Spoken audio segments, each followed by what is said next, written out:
എടോ കംസ, എന്തോ കോഴി വറുത്ത് വളരെ നന്നായിരിക്കുന്നു. അങ്ങോട്ട് പറ, പൊന്നമ്മയാ വെപ്പുകാരി. എടോ സത്യം പറ, ഇവള് തന്റെ ആരാ? ആരാണെന്നോ? എന്റെ അമ്മയുടെ അനിയത്തിയുടെ ഭർത്താവിന്റെ സഹോദരിയുടെ മകളുടെ മകളാ. വളരെ അടുത്ത ബന്ധമാ സാറേ. എന്നിട്ടും താൻ എന്താ ഇതുവരെ ഇവളെ ആരുടെ കൂടെയും പറഞ്ഞയക്കാത്തത്? ഒത്തിണങ്ങിയ ഒരാളെ കിട്ടിയില്ല സാറേ. അത് മാത്രമല്ല, പരപുരുഷന്മാരെന്ന് വെച്ചാ പൊന്നമ്മയ്ക്ക് ചതുർത്തി കാണുന്ന പോലെ. എന്നിട്ട് ഇവളുടെ കാര്യം മുൻപ് ഇവിടെ ഇരുന്ന് എഞ്ചിനീയറിനോട് പറഞ്ഞിട്ടുണ്ടല്ലോ. അയ്യോ, അത് അങ്ങേർക്ക് വയറ്റുകടി വന്നപ്പം പൊന്നമ്മയാ രാപ്പകലിരുന്ന് ശുശ്രൂഷിച്ചത്. ഒരു മനുഷ്യപ്പറ്റ് വേണ്ടായോ? അത് വേണം. പിന്നെ ചീഫ് എഞ്ചിനീയർ ഏമാൻ ഇടയ്ക്കിടയ്ക്ക് വരും. നേരത്തെ ഫോണിൽ വിളിച്ചു പറയും വെക്കാൻ പൊന്നമ്മ തന്നെ വേണോന്ന്. പ്രായമായ മനുഷ്യനാണേലും പൊന്നമ്മ വെച്ചു കൊടുക്കുന്നതാ അങ്ങേർക്ക് ഇഷ്ടം. ചുമ്മാ ഞാൻ എവിടെ ആയാലും ഉള്ളതുപോലെ പറയൂടി സാറേ. പെണ്ണുങ്ങളായാൽ മാനം മര്യാദയായിട്ട് കഴിയണമെന്ന് എനിക്ക് വലിയ നിർബന്ധമാ. അല്ലെങ്കിൽ അരിഞ്ഞകൾ ഞാൻ. കുട്ടമ്പിള്ളേ, എന്തോ? ഇനി താൻ പോയി ഊണ് കഴിക്കേ. സാറേ, ഊണിന് മുമ്പേ എനിക്ക് അല്പം ഡിപ്ലിക്കോസ് അടിക്കണം. ഡിപ്ലിക്കോസോ? അതിന്റെ ബലം ഉള്ളതുകൊണ്ടല്ലേ ഈ പെങ്കൊച്ചിനെ കാണാൻ കണ്ട അലവലാദികളൊന്നും ഇങ്ങോട്ട് വരാത്തത്. അത് ശരി. സാറിന് എന്ത് വേണോന്ന് വെച്ചാ കൊടുത്തേക്കണം. പൊന്നമ്മേ, നിന്റെ ഈ ഞാണുമക്കളിയൊക്കെ കംസൻ അറിഞ്ഞൂടേടി? പിന്നില്ലേ, ആ ചേർത്താനും ഞാനിതിനൊക്കെ കമ്മീഷൻ കൊടുക്കണം. ആട്ടെ, ഞാൻ വന്നപ്പോ നീ എവിടെയായിരുന്നു? ഞാൻ കിടക്കുകയായിരുന്നു, നടുവേദനയായിട്ട്. നടുവിന് വേദന? അതെന്ത് പറ്റി? ഒന്നും അറിയാൻ വയ്യാത്ത പോലെ ചോദിക്കുന്നു. ഇന്നലെ എന്നെ ഒരുപോലെ കണ്ണടയ്ക്കാൻ സമ്മതിച്ചു.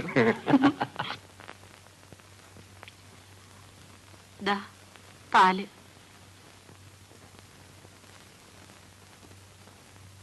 എങ്കിലും നമ്മുടെ ബില്ല് ഇതുവരെ ഒപ്പിട്ട് കിട്ടാത്തത് എങ്ങനെ ഒപ്പിട്ട് കിട്ടും? തൊഴിലാളി യൂണിയൻകാരും മന്ത്രിക്ക് പരാതി സമർപ്പിച്ചിരിക്കുകയല്ലേ? മന്ത്രി ഒന്ന് കാണാമായിരുന്നില്ലേ? കണ്ടിട്ട് എന്ത് പ്രയോജനം? അവർക്കൊന്നും ചെയ്യാനൊക്കോ? ഉടനെ ചന്ദ്രഹാസം ഉളക്കില്ലേ പാർട്ടിക്കാര്? ഇലക്ഷന് 25,000 രൂപയും 3 കാറുമാണ് ഞാൻ പാർട്ടി കൊടുത്തത്. എന്നിട്ട് എന്തുണ്ടായി? എന്റെ വർക്കിൽ തകരാറുണ്ടെന്ന് നേതാക്കന്മാർ പരാതി അയച്ചിരിക്കുന്നു. ആ ഗോപാലനെ കുഴപ്പങ്ങളൊക്കെ ഉണ്ടാക്കുന്നത്. അവനിവിടുന്ന് ഓടിച്ചേ പറ്റൂ. ഇടി പഴയ കാലമൊന്നുമല്ല, നോക്കിക്കണ്ടും വേണം എന്തെങ്കിലും ചെയ്യാൻ. എന്ന് വെച്ച് മോത്തി എവിടെയും മിണ്ടായിരിക്കാൻ പറ്റുമോ? ഇന്നലെ മോടെ എടുത്ത് കാണിച്ച് ധിക്കാരം കണ്ടപ്പോ എനിക്ക് അടിമുടി വിറച്ചുപോയി. പുത്തനായിട്ട് വന്ന നേതാവല്ലേ, അപ്പൊ ചില ബഹളമൊക്കെ കാണിക്കും. അവനെ പിണക്കുന്ന ബുദ്ധിയല്ലേടി. എഞ്ചിനീയറും ഇന്നലെ അത് തന്നെയാ പറഞ്ഞത്. ആളൊരു നല്ലവനാ, ആളുകളെ തിരിച്ചറിയാം, സഹകരിക്കാനും കൊള്ളാം. പക്ഷെ ഗോപാലിന്റെ കാര്യത്തിൽ അയാൾ വടിയോറോ പറഞ്ഞിരിക്കുക. നമ്മൾ താന്നു കൊടുക്കുന്നതാ അവൻ തലേ കയറുന്നത്. ഈ നേതാവിനെയും നമുക്ക് തവിട് എറിഞ്ഞ് പിടിക്കാൻ വേണ്ടി ഈ ഒരു കാര്യം ചെയ്യും. നാളപ്പനെ പറഞ്ഞയച്ച് ആ ഗോപാലിനെ ഇത്ര ഒന്ന് വരാൻ പറ. വാസുക്കുട്ടൻ പിള്ളേ, താൻ വഴിയനാണെങ്കിൽ തന്റെ വീട്ടിൽ ഇരുന്നേച്ചാ മതി. തന്നെ കാണാൻ എന്റെ പട്ടി വരും. എന്താ അങ്ങൊന്ന് വിളിക്കുന്നെന്ന് പറഞ്ഞപ്പോ ഈ വാചകാണ് സഖാവ് ഗോപാലൻ എന്നോട് പറഞ്ഞത്. അപ്പൊ അവനോട് വരില്ലേ? അത്യാവശ്യമാണെങ്കിൽ അങ്ങൊന്നിനോട് അങ്ങോട്ട് ചെന്ന് കാണാൻ പറഞ്ഞു. അവന്റെ സ്വന്തമാവും ഏറെപ്പാളി. അവനെ പിടിച്ചു കെട്ടി എന്റെ ബുപ്പ കൊണ്ടുപോകാൻ ആളുകളുണ്ടോ നോക്കട്ടെ. സംഭാവന കൊടുക്കാൻ തീരുമാനിച്ചാൽ എല്ലാവരും കൊടുക്കണം. നിങ്ങളുടെ ജില്ലാ സമ്മേളനത്തിന് ഞങ്ങൾ എന്തിനാ സംഭാവന കൊടുക്കുന്നത്? ഈ ഞങ്ങളും നിങ്ങളും എന്ന ഈ കാഴ്ചപ്പാട് മാറണം. ആരാ മാറ്റാത്തത്? നിങ്ങൾ തന്നെ. നിങ്ങളുടെ പാർട്ടിക്ക് ഒരു വലിയ ഭാഗമുണ്ട്. അത് കാണും. ഞങ്ങൾക്ക് കൂടുതൽ അനുയായികളുണ്ട്, തൊഴിലാളി സംഘങ്ങളുമുണ്ട്. അപ്പൊ ഞങ്ങൾക്ക് താളും തകരയും മാത്രമേ ഉള്ളെന്നാണോ? സത്യം സത്യമായി തന്നെ കാണും. നമ്മൾ ഒന്നായിരുന്നവരാണ്. പക്ഷെ നിങ്ങൾക്കിപ്പോ മൂരാച്ചികളുടെ കൂട്ടാണ് ഇഷ്ടം. അത് നിങ്ങൾക്കാ. നിങ്ങളിപ്പോ എവിടാ നിൽക്കുന്നത്? ഈ രാജ്യത്തിനകത്തോ അതോ അങ്ങ് പുറത്തോ? നമ്മൾ തമ്മിൽ ഭിന്നിക്കരുത്. ഒരുമിച്ച് നിന്നാലേ സമരങ്ങൾ ജയിക്കാൻ പറ്റും. അരിയും തിന്ന് ആശാരിച്ചയും കടിച്ച് എന്നിട്ട് നായിക്ക് മുറുമുറുപ്പ് എന്ന് പറഞ്ഞതുപോലെയാ ഗോപാലിന്റെ പാർട്ടി. പിരിവ് കൊടുക്കാൻ മനസ്സിലെങ്കിൽ വേണ്ട, പക്ഷേ എന്റെ പാർട്ടി ആക്ഷേപിക്കരുത്.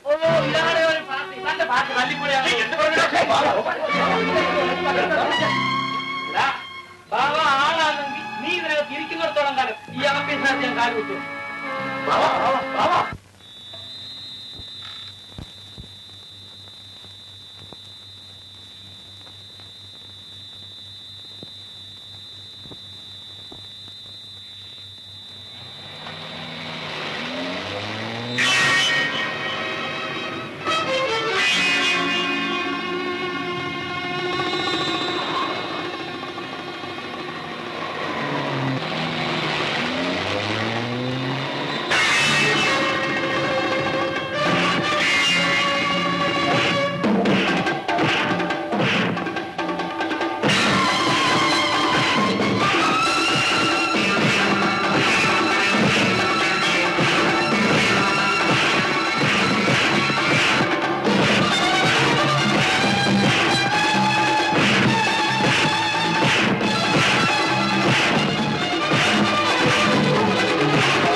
ബാബാ നീ 4-5 പേരോട് നിന്നെ അടിക്കുമ്പോ ഞാൻ നോക്കി നിൽക്കണോ? അടിക്കടാ.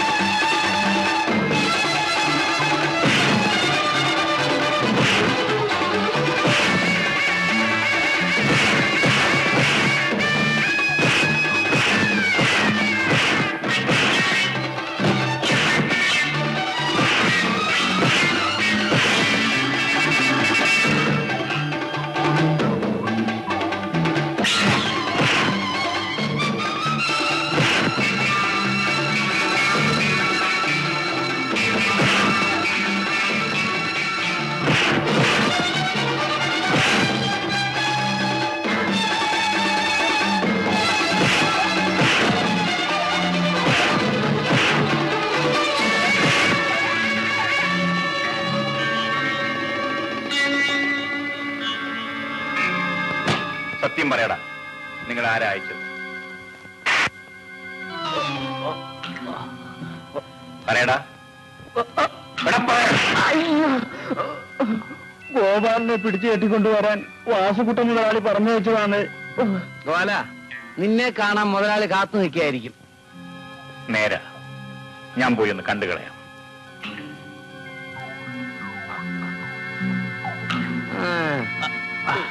എടാ മണ്ടന്മാരെ, കൊല്ലക്കുടി ഒന്ന് സൂചിപ്പിക്കാമെന്ന് വിചാരിച്ചാൽ നടക്കുവോ? ആട്ടെ, മുതലാളി കാശ് വല്ലതും തന്നോ? വിഷമിക്കണ്ട, ഗോപാലൻ പോയി നിങ്ങളുടെ കാശ് മുഴുവൻ വാങ്ങിച്ചോണ്ട് വരും. അതുവരെ ഇവിടെ കിടന്നോ. ആ,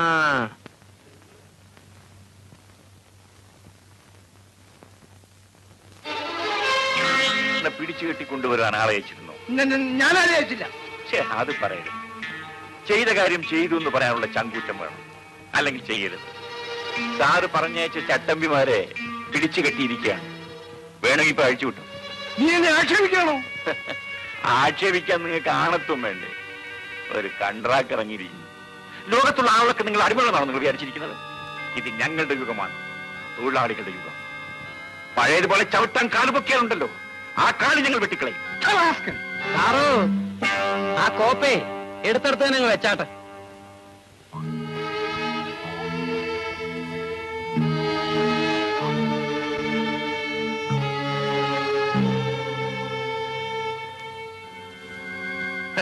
സാറിനാ ഞങ്ങളൊക്കെ അണ്ണാനും മുതലോ എന്ന് വിചാരിച്ചോ? ഗോപാലിന്റെ ഒരു തുള്ളി ചോര ഇവിടെ വീണാലുണ്ടല്ലോ, കുടുംബം ഞങ്ങൾ കുളന്തുണ്ട്. കൊച്ചമ്മോ, കൊച്ചമ്മേ, വീട്ടുകാരനെ കൊലച്ചൂറ് കൂട്ടണമെന്ന് നിർബന്ധമുണ്ടോ? ഇല്ലെങ്കിൽ അകത്ത് കൊണ്ടുപോയി തലയ്ക്ക് നെല്ലിക്കാത്തളം വെച്ച് ചങ്ങല കിട്ടാത്ത.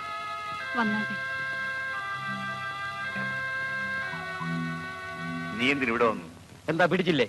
നിന്നെ കൊന്ന കുഴിച്ചിരുന്ന എവിടാന്ന് അറിയണ്ടേ? ഓ, അത് ശരി. ആ, വാ വാ. പിന്നെ ആ ഗോവിന്ദനെയും കൂട്ടി അഴിച്ചുവിടണം. എന്തിന്? അവര് കൂലിത്തിൽ നിന്ന് വന്ന പാവങ്ങളാ. നിനക്ക് അത്ര ദയാന്ന് നീ പോയി അഴിച്ചുവിടെ, എനിക്ക് വേറെ ജോലിയുണ്ട്.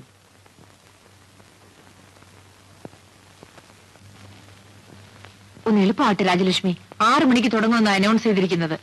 ആർട്സ് ക്ലബ് ഇനാഗ്രേഷന് കഴിഞ്ഞ വർഷം രാധയുടെ നൃത്തം ഉണ്ടായിരുന്നു. അന്ന് ഞാനാ പാടിയത്. രാധയോട് ചോദിക്കൂ. ആരാ രാധ പാടുന്നത്? രംഗേട്ടൻ. ആ പേര് പറഞ്ഞപ്പോൾ കഥാനായികയുടെ കവിളുകൾ ചുവന്നു. നീ അടി വാങ്ങിക്കും.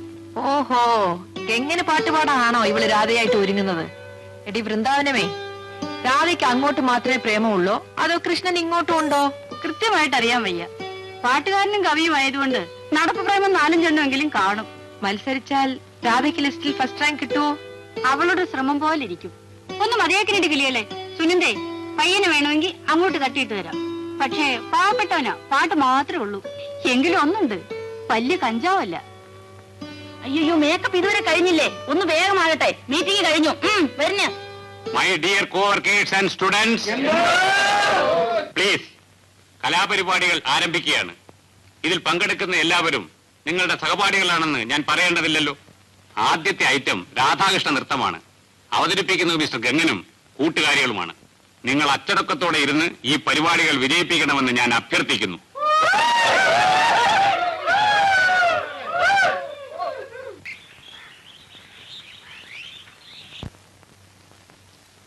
അല്ല, അമ്മയും മോളും കൂടെ എങ്ങോട്ടാ? ഞങ്ങൾ പോവുക. എന്തിനു വെറുതെ ചേട്ടനെ ബുദ്ധിമുട്ടിപ്പിക്കുന്നു? ഗോപാലൻ പോവാൻ പറഞ്ഞു. അത് ചേട്ടൻ ഒരിക്കലും പറയില്ല. അപ്പൊ അറിയാതെ പോവാണോ? ഇവിടെ വന്ന് ഇത്രയും ദിവസം ചേട്ടന്റെ കൂടെ താമസിച്ചിട്ട് പറയാതെ പോകുന്നത് ശരിയല്ല. ചേട്ടനെ കൊണ്ട് എന്നെ സഹായിക്കാൻ പറ്റില്ല. ആ, എന്നാലും ഗോപാലൻ അറിയാതെ പോകുന്നത് ശരിയല്ല. വാ മോളെ.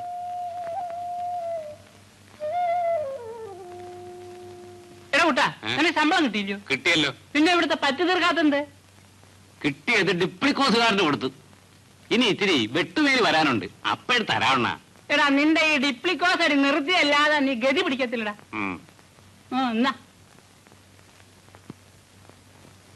2 ബോണ്ടാതാകുമെന്ന് പിള്ളേ.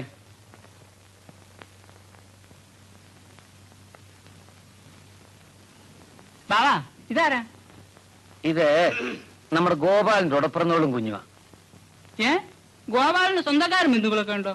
തന്തയും തള്ളയുടെ പാർട്ടിയാണെന്നാണല്ലോ പറയുന്നത്. ചിലർക്കൊക്കെ തന്തയും തള്ളയും കാണും, നിങ്ങൾക്കൊക്കെ ഇല്ലാത്തതായിരിക്കുമല്ലോ.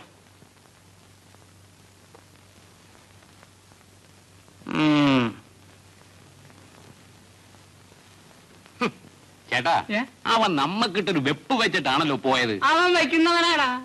നീ ആ കൊച്ചിന്റെ മോന്തെ ശ്രദ്ധിച്ചോ? ഇല്ല. ബാവയുടെ നീ സ്വരൂപല്ലയോ? നേരോ? ആ, എന്നാലും നമ്മുടെ ജാതിക്കാരത്തി ഒരു പെണ്ണ് ഇങ്ങനെ നശിച്ചു പോയല്ലോടാ. നീ എവിടെ പോയിരുന്നു? അവര് വീട്ടിൽ തന്നെ ഇറങ്ങിയതാ. വഴിക്ക് വെച്ച് ഞാൻ കണ്ടു, കൂട്ടിക്കൊണ്ടു പോകുന്നു. നീ എന്താ പറയാതെ പോയത്? ഞാൻ വെറുതെ ഈ വീട്ടിൽ നിന്ന് ചേട്ടനെ വിഷമിപ്പിച്ചിട്ട് എന്താ കാര്യം?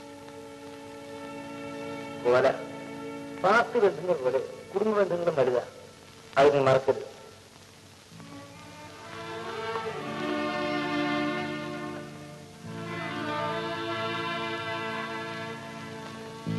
ചേട്ടാ, ഞാൻ നീ പോകണ്ട. പൊന്നമ്മേ, വേഗം കാപ്പി കൊണ്ടുപാടി. ഇന്നെന്താ ഇത്ര ധൃതി? ഇങ്ങോട്ടാ പതിവില്ലാതെ. അല്ല, ക്യാമ്പിനും ആയിരിക്കും. ഞാൻ വർക്കിംഗ് സ്പോട്ടിലേക്കാ. വർക്കിംഗ് സ്പോട്ടിലേക്കോ? അതെന്താ പതിവില്ലാതെ? വർക്കിംഗ് സ്പോട്ടിലേക്ക് ഞാൻ പോകാതിരുന്നാ പറ്റുമോ? അവന്മാരുടെ ഭരണല്ലേ, വല്ലവനും വല്ലതും എഴുതി വെച്ചാൽ കുഴപ്പമാവും. നേരാ, നീർക്കോടി ഓടിച്ചാലോ അത്താഴം മുടങ്ങുമല്ലോ. ആട്ടെ, ബില്ലിന്റെ കാര്യം എന്തായി? എന്താകാനാ, ഇവന്റെയൊക്കെ പെറ്റീഷൻ കാരണമല്ലേ എന്റെ ബില്ല് തടഞ്ഞു വെച്ചിരിക്കുന്നത്. അങ്ങനെയൊന്നും തടയാൻ പറ്റില്ല ചേട്ടാ. ഞാനിവിടെ എഞ്ചിനീയർ ആയിരിക്കുകയാണെങ്കിൽ ഈ ബില്ല് പാസ്സാക്കി എടുക്കും. പാസ്സാക്കിയാലും ഇല്ലെങ്കിലും നമ്മുടെ നിലനിൽപ്പിന് ഈ ഗോപാലിനെ നിലയ്ക്ക് നിർത്തിയേ പറ്റൂ. ഒന്നുകിൽ പിണങ്ങി, അല്ലെങ്കിൽ ഇണങ്ങി. ആ തെണ്ടി പരിശോധനയോട് ഇണങ്ങാനോ? സാറിനത് പറയാം, അവരുടെ കയ്യിലാ ഭരണം. അതുകൊണ്ട് ഗോപാലിനെ പോക്കറ്റിലാക്കുന്ന ആ ബുദ്ധി. ഈ അഭിപ്രായം സ്വന്തമോ അതോ വീട്ടുകാരിയുടേതോ? ആ, വീട്ടുകാരുടെ ആണെന്ന് വെച്ചോ. സാറേ, വയസ്സന്മാര് ഭരിച്ച് തോറ്റപ്പഴി അവള് രംഗത്ത് വന്നത്.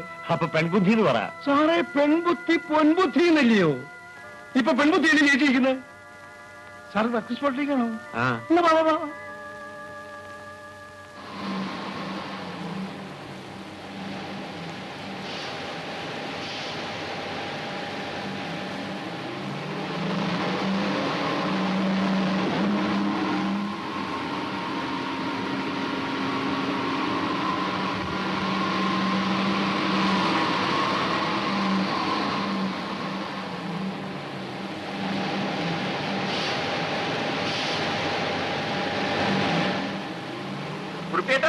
എന്തോ ആ എഞ്ചിൻ ഒന്നും വന്നില്ലേ?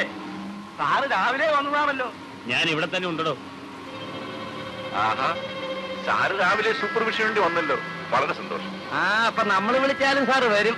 പിന്നെ നമ്മുടെ സാറല്ലേ, വിളിച്ച് വരാതിരിക്കാൻ പറ്റും. സാറേ, അങ്ങോട്ട് കയറി ചെന്ന് ആ സിമെന്റും മണലോ കുഴക്കുന്നത് ശരിയാണെന്ന് നോക്കിയാട്ട് ധൈര്യമായിട്ട് കയറി ചെല്ല്. മാറ് പോവാല, മാർക്കോടെ ഉണ്ടാക്കാതെ.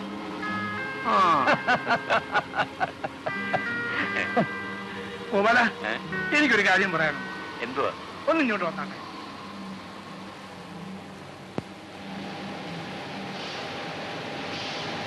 പെട്ടെന്നുണ്ടായ കോപം കൊണ്ട് ഞാൻ പറഞ്ഞ ഗോപാലം പൊറുക്കണം.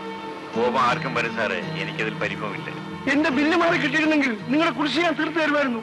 പക്ഷെ നിങ്ങൾ പെറ്റീഷൻ കൊടുത്ത കാരണം അത് തടഞ്ഞു വെച്ചിരിക്കുക. പെറ്റീഷനോ? ഞങ്ങളാരും പെറ്റീഷൻ കൊടുത്തു. പിന്നെ ബില്ല് മാറി കിട്ടാത്തത് അത് സാറ് പോയി അന്വേഷിക്കണം. ഏതായാലും 2 ദിവസം കൂലി തീർത്ത് കൊടുത്തില്ലെങ്കിൽ സംഗതി വഷളാകും.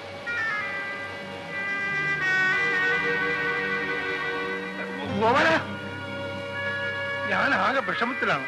അത് ഞാൻ എന്ത് ചെയ്യാന്? എനിക്ക് ചില കാര്യങ്ങൾ പറയാനുണ്ട്. ഞാൻ വൈകുന്നേരം വീട്ടിലോട്ട് വരാം. അവിടെ കാണുമോ? കാണും.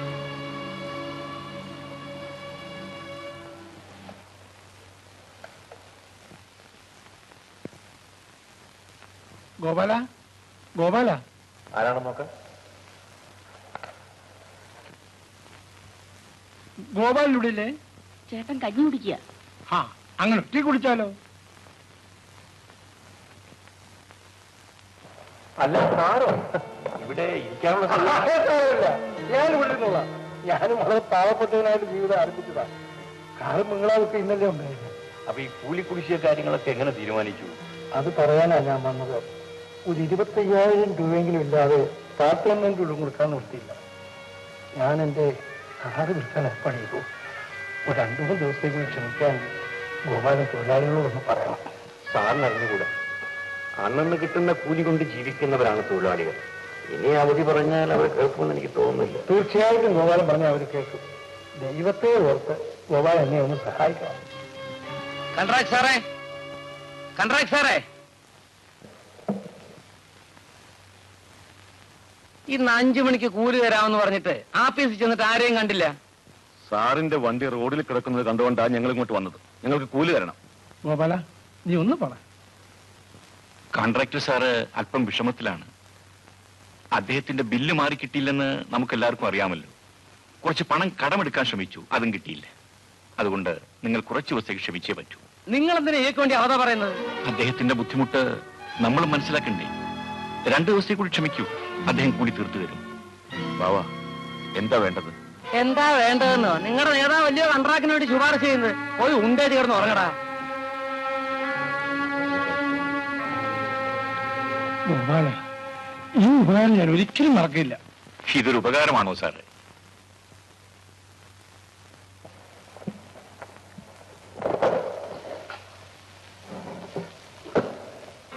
ഇത് 5,000 രൂപയുണ്ട്. ഗോപാലൻ ചെയ്തെന്ന ഉപകാരത്തിന് ഇത് കയ്യിരിക്കട്ടെ, ആരും അറിയണ്ട. ഈ പണം കയ്യിൽ വെച്ചോണ്ടല്ലേ നിങ്ങളുടെ കയ്യിൽ ഒരു കാശ് പോലും ഇല്ലെന്ന് പറഞ്ഞത്? അത് കൺട്രാക്ടർ സാറേ, തൊഴിലാളിയെ ഒറ്റുകൊടുക്കുന്ന ജൂഡാസാണ് ഞാൻ നിങ്ങൾ വിചാരിച്ചു. നമ്മൾ തമ്മിൽ ഇനി യാതൊരു ബന്ധവുമില്ല. നിങ്ങൾ മുതലാളിയും ഞാൻ തൊഴിലാളിയുമാണ്. നിങ്ങൾക്ക് പോകാം. എതിര് പോകാൻ.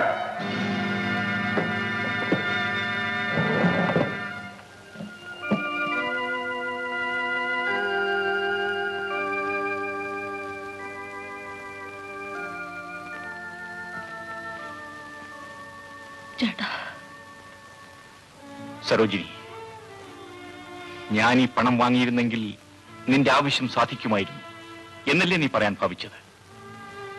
എനിക്ക് നിന്നേക്കാളും നമ്മുടെ കുടുംബത്തെക്കാളും വലുത് എന്റെ തൊഴിലാളി സഖാക്കളാണ്. അവർ ഞാൻ ഒരിക്കലും വഞ്ചിക്കില്ല, ഒരിക്കലും. ആ പണം എന്റെ മുഖത്ത് വലിച്ചെറിഞ്ഞിട്ട് അവൻ പറയാണ് ഞാൻ തൊഴിലാളി വഞ്ചകനാണ്. ഞാൻ അപ്പഴേ പറഞ്ഞില്ലേ അവനൊരു തലതെറിച്ചവനാണെന്ന്. ചേട്ടൻ ഇനിയും അവനെ പഠിച്ചിട്ടില്ല. ഇപ്പൊ ഞാൻ അവനെ പഠിച്ചു. എന്നെ അവമാനിച്ചതിന് ഞാൻ അവനെ വെറുതെ വിടയില്ല. ഒരു പക്ഷെ നാളെ പണി മുടക്കുമായിരിക്കും. എന്നാലും കൺട്രാക്ടർ വാസുക്കുട്ടൻ പിള്ള അവന്റെ ഒപ്പം തോക്കില്ല.